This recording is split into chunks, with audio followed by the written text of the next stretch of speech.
යාළුවා දන්නවද මේ කවුද කියලා?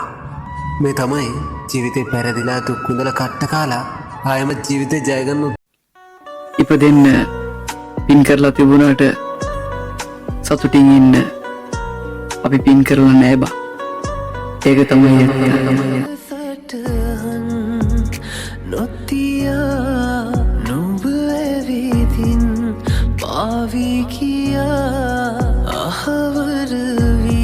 මචං උඹට දවසක තියෙන්න ඕනි උඹේ ජීවිතේ කාපු කටු ගැන රස කර කර කියන්න පුළුවන් ලස්සන කතාවක්. කාලෙකදී නොසෑහෙන දුක් විඳපු තවත් එක කාලකදී කුසගින්න ඉවස ගන්න බැරුව දුක් විඳපු ඔබ ජීවිත කාලෙම ප්‍රතික්ෂේප වෙච්ච ආදරෙන් අන්ත අසරණ වෙන්න පෙරදුන උඹට බොහොම එපා වුණා. උඹට ඔබ විශ්වාස නැති වුණා.